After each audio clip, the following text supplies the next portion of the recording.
आइए इस बुलाहट के मुतल्लिक मैं आपको आज आपकी हौसला अफजाई करना चाहता हूँ।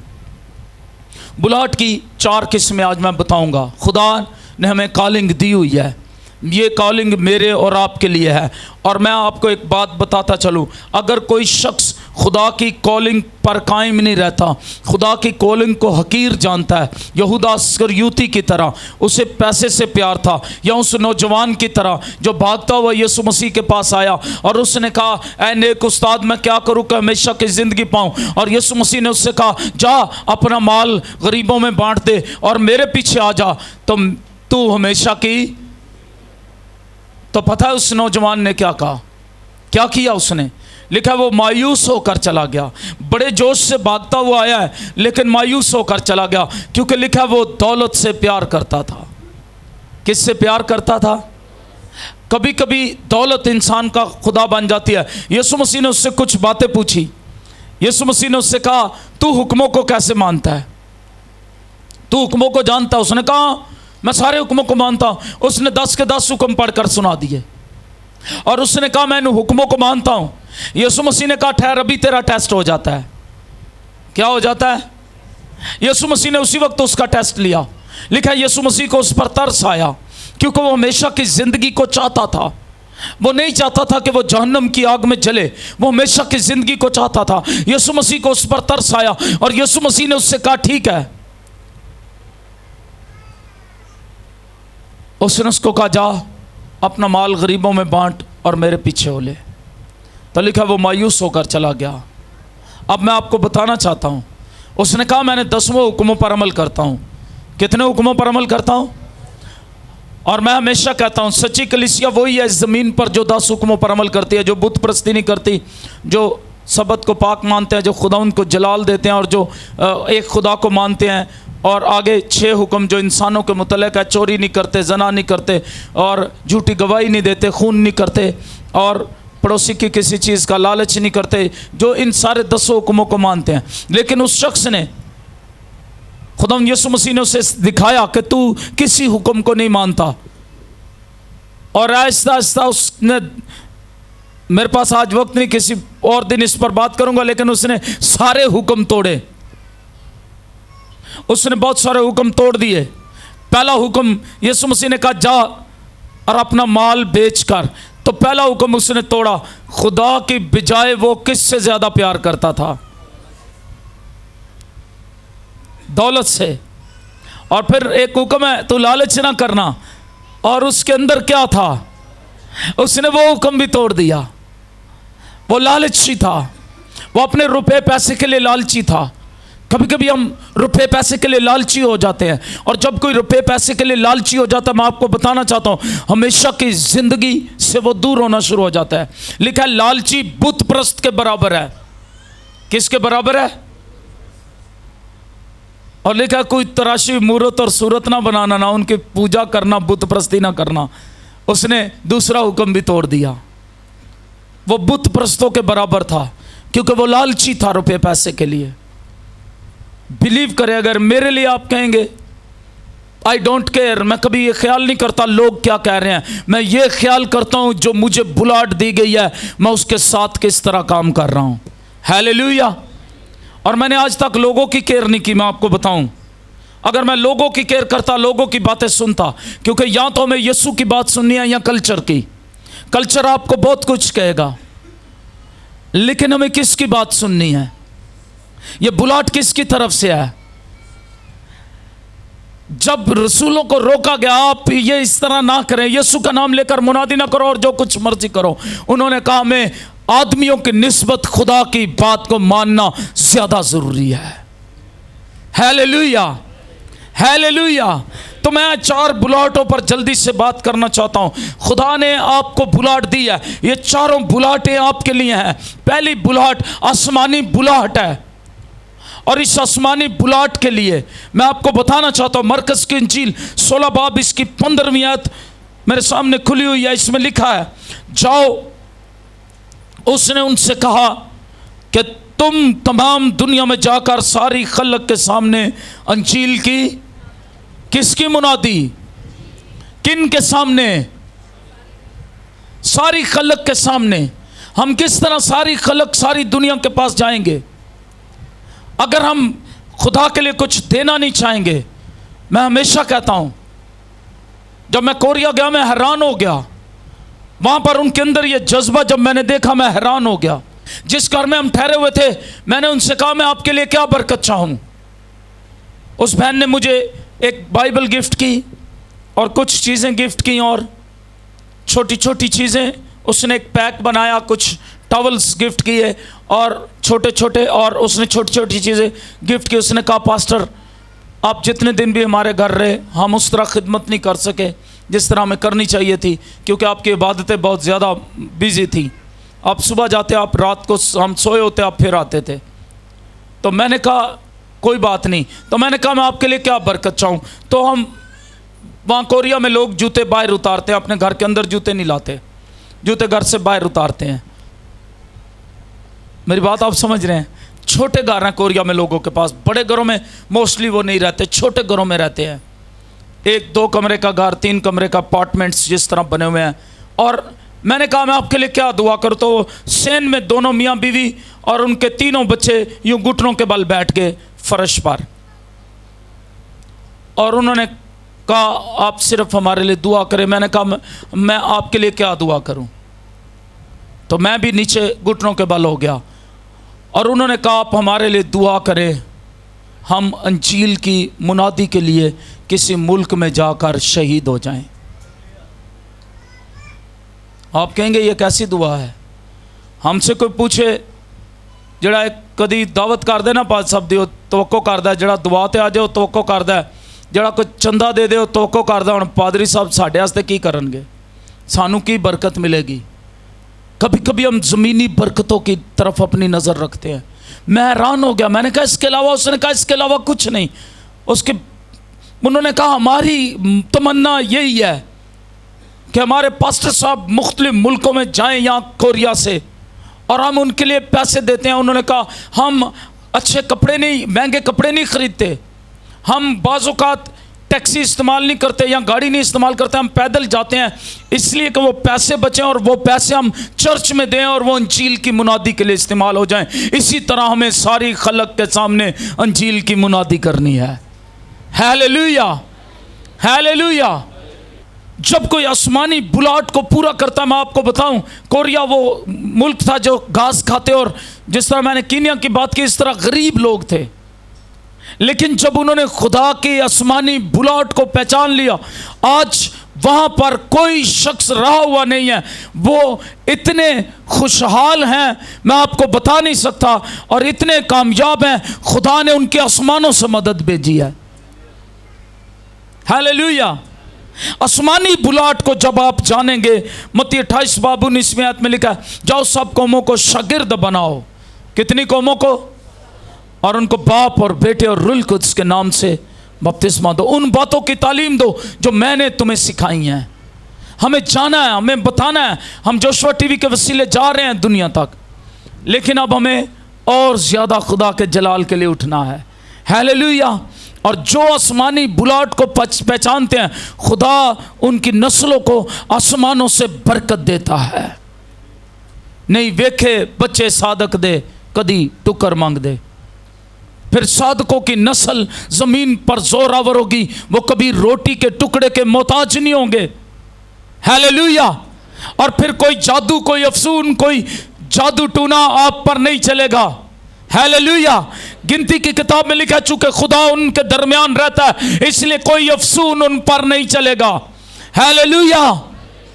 कोई आपकी जिंदगी, आपकी बरकत को खत्म नहीं कर सकेगा जब आप आसमानी बुलाहट की तड़प रखेंगे।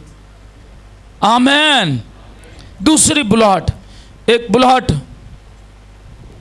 दोज़ख से है, एक बुलाहट दोज़ख से आ रही है। लूका की इंजील 16 बाब में वो अमीर शख्स जिसके घर के बाहर गरीब लाजर पड़ा हुआ था, उसने खुद खूब याशी की। कभी कभी हम दूसरों का हक भी खा लेते हैं, दूसरों की चीज़ों पर भी हम खुद चाहते हैं हमारी हो जाएंगे, और ये लालच है। उस अमीर आदमी की ज़िंदगी को लालच ने घेरा हुआ था। लिखा है गरीब शख्स उसके दरवाजे पर था लेकिन वो उसका ख्याल नहीं करता। मसीह होते हुए हमें दूसरों का ख्याल करना है। आमीन, आमीन। मैं हमेशा कहता हूँ सिर्फ दुआएं करना, इबादत करना, मिलकर गैर ज़ुबानें बोलना, एक दूसरे को खुश करने के लिए हमें गैर ज़ुबानें नहीं दी गई। यह यीशु मसीह इसलिए हमें इस ज़मीन पर नहीं छोड़ कर गया कि हम अपने आप को खुश करते रहें या अपने अजीज़ों को, रिश्तेदारों को खुश करते रहें। हमें यीशु मसीह इसलिए छोड़ कर गया है कि हम अंजील की मुनादी का काम करें इस ज़मीन पर। हालेलुया। कितने लोग मुत्फिक हैं? दोनों हाथ खड़े करके कहें आमीन। तो ये बुलाहट दोज़ख से अब आ रही है। और गरीब लाजर भी मर गया, उसे बाप इब्राहिम की गोद में पहुंचा दिया गया। बाप इब्राहिम की गोद क्या है? खुदा की बादशाही है। हाथ खड़े करके कहें बाप इब्राहिम की गोद खुदा की बादशाही है। ना कोई बहू, ना कोई फादर, ना कोई बिशप, ना कोई पोप, ना कोई पादरी, ना कोई बाइबल का डॉक्टर किसी को बाप इब्राहिम की गोद में ना डाल सकता है ना निकाल सकता है। आमीन। मैं भी नहीं, बाइबल का डॉक्टर भी नहीं, ना कोई डाल सकता बाप इब्राहिम की गोद में ना। फिर सुन ले, बाप इब्राहिम की गोद कोई गोद नहीं है। मैं ये सिखाता रहता हूँ, ये कोई गोद नहीं है कि ये गोद है जिसमें आपका परदादा नीचे था, फिर ऊपर आपका दादा आ गया, ऊपर आप चले जाएंगे। यहाँ आपके जितने रिश्तेदार मरे सारे ने गोदी च पाई जाते ने। ये गोद क्या है? ये गोद खुदा की बादशाही है। हालेलुया। यहूदी चूंकि अपने बाप इब्राहिम से प्यार करते थे, वो अपने बाप की इज्जत बढ़ाना चाहते हैं जो ईमानदारों का बाप है, और वो कहते हैं जहाँ बाप इब्राहिम है वहाँ पर खुदा के लोग ईमानदार जाएंगे। इसलिए वो कहते हैं खुदा की बादशाही इस तरह है जिस तरह हमारे बाप इब्राहिम की गोद है। आमीन। तो लाजर इब्राहिम की गोदी में नहीं था, खुदा की बादशाही है वो। और खुदा की बादशाही में कौन दाखिल होंगे? वही जिन्होंने अपने जामे बर्रे के खून से, ना तो कोई उस गोद में खुदा की बादशाही में पर्ची, सिफारिश, फ्रूट, दुआएं चलती हैं, और ना ही कोई और काम चलता है, ना ही किसी पादरी की, डॉक्टर की, बिशप की, पोप की दुआ से कोई आता है वहाँ, ना ही कोई जाता है। बाप इब्राहिम ने साफ बता दिया हमारे तुम्हारे दरमियान एक गड़ा है, कोई इधर से उधर नहीं जा सकता, उधर से कोई सिफारिश, कोई पर्ची नहीं। एक ही काम है, बर्रे के खून से धुलकर। आमीन। ये दुआ गलत है, गुनाह है। ऐसी दुआएं करना बंद करें कि इन्हू बाप इब्राहिम दी गोद च पहुंचा दे। ये तो वही है, बंदा बदकारी में मरा, बदी में मरा, गुनाह में मरा, और आप खुदा के कानून के खिलाफ वर्जी कर रहे हैं। जनाजे के सर पर खड़े होकर लोग झूठ बोलते हैं, कहते हैं बंदा बड़ा चंगा सी, खुदा ने यीशु मसीह तेरा बंदा सी। वो तो था ही नहीं यीशु का, वो तो गुनाह में, बदी में, शराब पीकर मर गया रात को।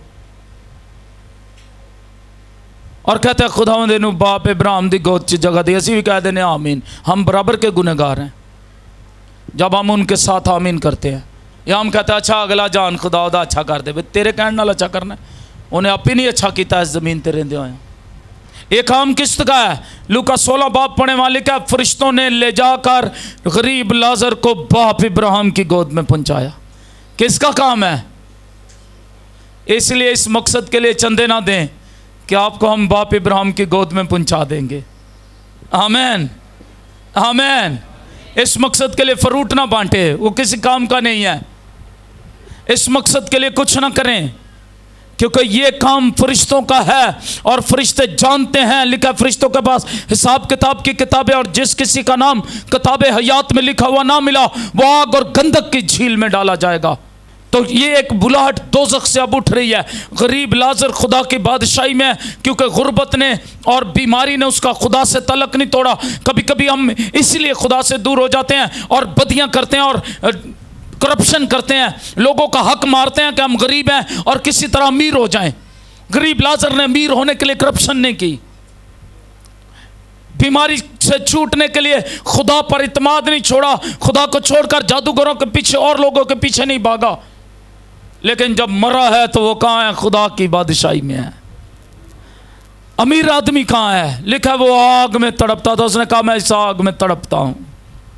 तो अब दोज़ख से एक बुलाहट आ रही है। दोज़ख से क्या बुलाहट आ रही है? वो बाप इब्राहिम से दरख्वास्त करता है, एक बुलाहट भेजता है और कहता है बाप इब्राहिम, अगर लाजर मेरे पास नहीं आ सकता, अपनी उंगली का सिरा डुबोकर मेरे जुबान को तर नहीं कर सकता, तो एक काम कर दे कि मेरे 5 भाई ज़मीन पर हैं, उनको कोई बता दे कि वहाँ फ्रूट, सिफारिशें, दुआएं किसी को बाप इब्राहिम की गोद में पहुँचाने के लिए नहीं चलती। सूट बूट सिफारिश फ्रूट नहीं चलता, वहाँ जाकर बता दे। भलो दोज़ख से एक बुलाहट उठ रही है और वो ये है, यहाँ किसी को भेज, लाजर को भेज, वो जाकर बता दे। इस बुलाहट के जवाब में बाप इब्राहिम क्या कहते हैं? वो कहते हैं बेटा सुन, वहाँ खुदा के खादम है, खुदा का कलाम है, वो पढ़े और खुदा के खादमों की आवाज़ सुने। यहाँ से कोई वहाँ नहीं जाएगा। आमीन। तो ये दोज़ख से बुलाहट है कि वो जाकर अपने ख़ानदान वालों को खुशखबरी सुनवाना चाहता है। ये दोज़ख से बुलाहट है कि खुशखबरी सुनाई जाए। इसलिए मैं कहता हूँ इस ज़मीन पर रहते हुए खुशखबरी का काम करें, इससे पहले कि आप दोज़ख में जाकर ये कहें कि पास्टर तारक ठीक कहता था, और फिर कहें यहां से किसी को भेज, वो कहें पादरी तारक की बात मान लो। ऐसे नहीं होगा। आमीन। ये बुलाहट तो दोज़ख से भी आ रही है, कोई जाए उन्हें खुशखबरी सुनाए। इसलिए खुशखबरी सुनाना जरूरी है, और अगर आप इस काम में साथ देते हैं आप बरकत पाते हैं। तीसरी बुलाहट अंदरूनी बुलाहट है, और पहला कुरिन्थियों 9वां बाब 16वीं 17वीं आयत में पौलुस रसूल कहते हैं कि ये बुलाहट अंदर से है। पहला कुरिन्थियों 9वां बाब, मैं चाहता हूं आप इसको देखें, 16 और 17 आयत मुकद्दसा। पौलुस रसूल कहता है ये जरूरी है कि वो खुशखबरी सुनाए।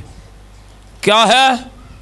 जितना खाना खाना ज़रूरी है, जितना आपका टाई पहनना ज़रूरी है, जितना आपका, अगर आपकी आंखें ख़राब है, ऐनक लगाना ज़रूरी है, जितना आपका मुंह धोना सुबह उठकर ज़रूरी है, जितना आपका खाना खाना ज़रूरी है, जितना भी ज़रूरी काम आप समझते हैं, उस सबसे ज़रूरी काम यह है कि हम अपनी अंदरूनी बुलाहट को पहचाने।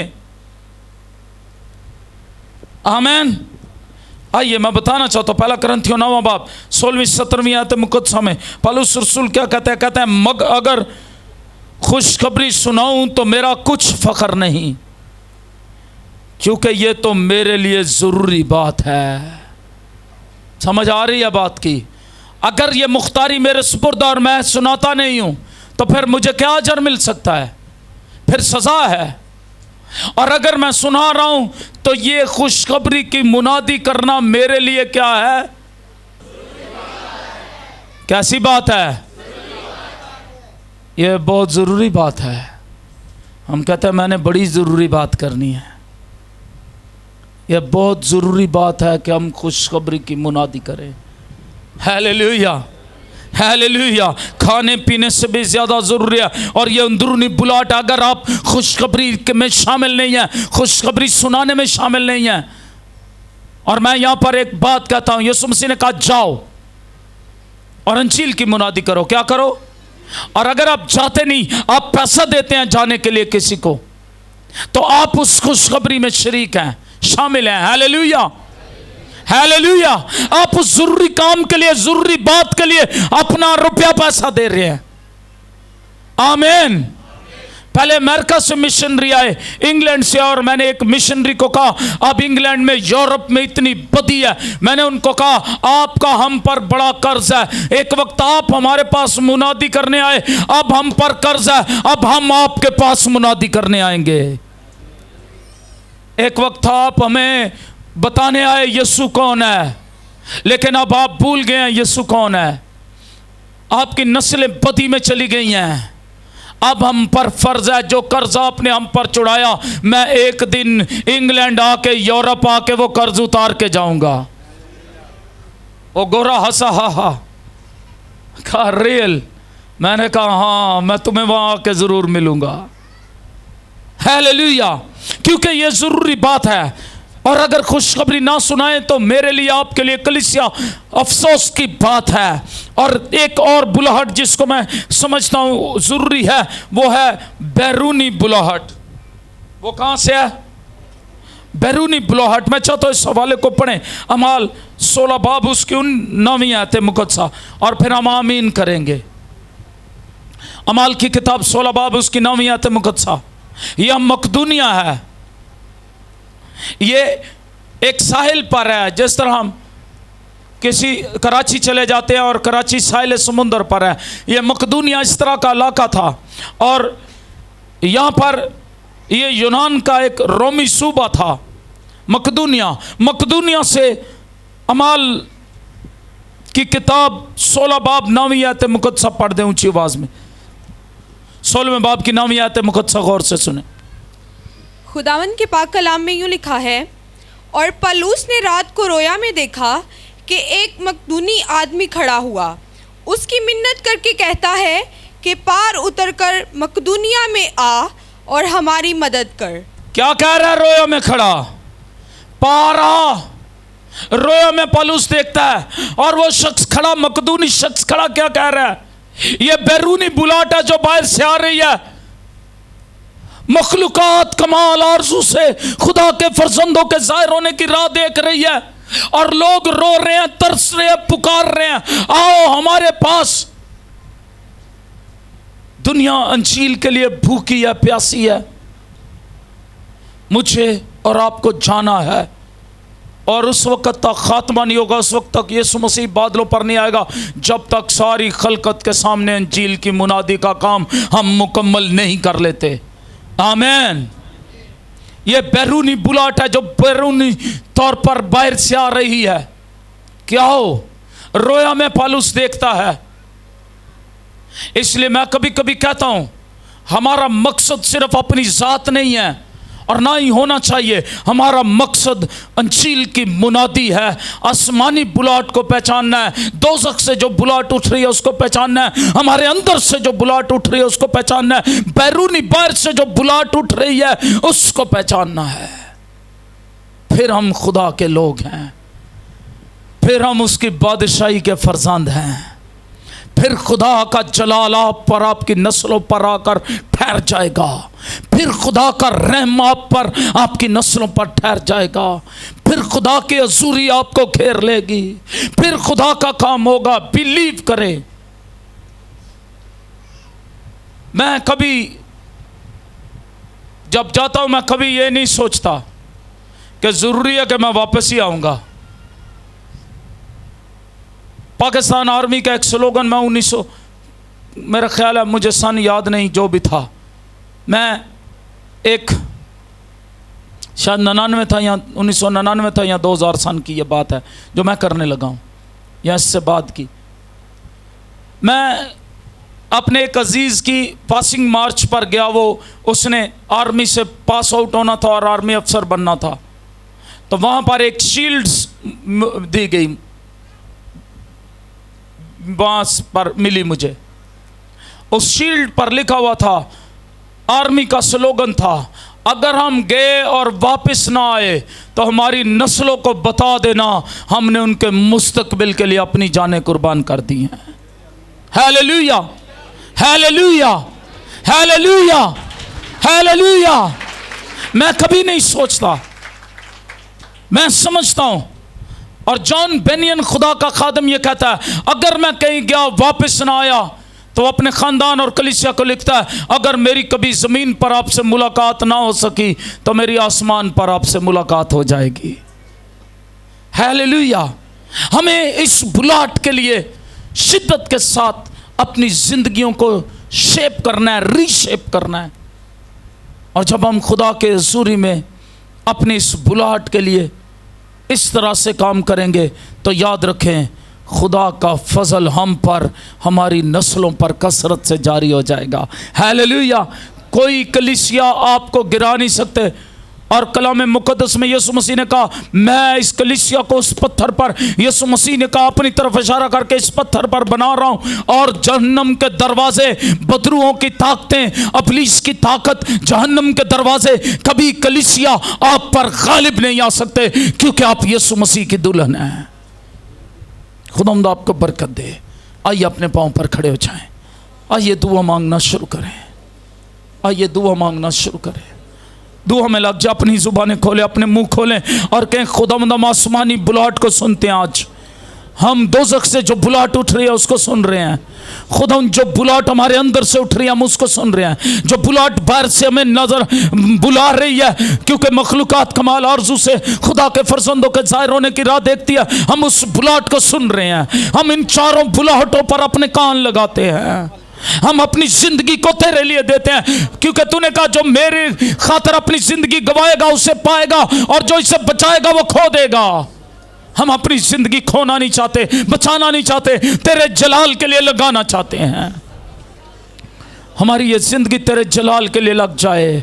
और खुदावंद मैं उन मुल्कों के लिए दुआ करता हूँ जिन मुल्कों में तूने हमें इस्तेमाल किया कलीसिया के रुपए पैसे के वसीले से। उन मुल्कों में तू कलाम को ले गया। जोशुआ टीवी के लिए जब ये देते हैं, जोशुआ टीवी उन मुल्कों में खुदावंद जाए जिन मुल्कों में नहीं जा रहा, और खुदावंद जिन लोगों तक जा रहा है ये देने वाले हाथ और जिंदगियां बरकत पाए।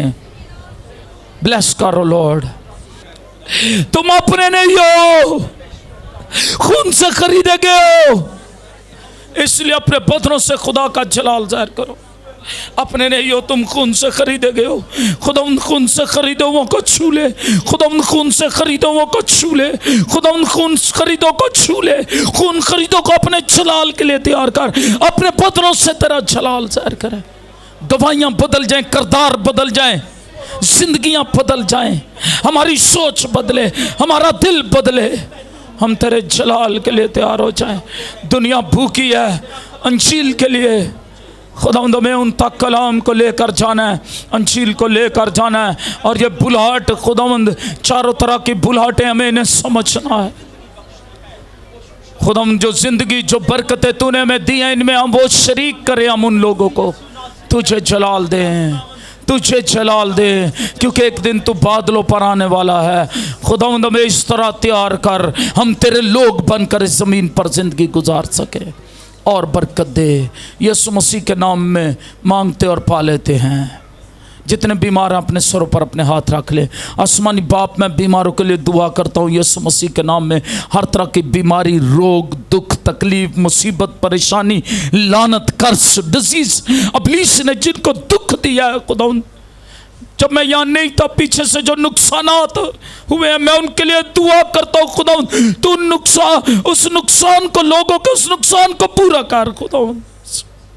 खुदा मैं दुआ करता हूँ जितने बीमार हैं शिफा पाएं, तेरी हजूरी तेरे लोगों को घेरे रखे। मैं शुक्र करता हूँ तूने कलीसिया को सलामत रखा, अपनी खादमा को इस्तेमाल किया, और खुदावंद तूने अपने जलाल को यहाँ रखा। यीशु मसीह के नाम से मांगते और पा लेते हैं। आमीन, आमीन।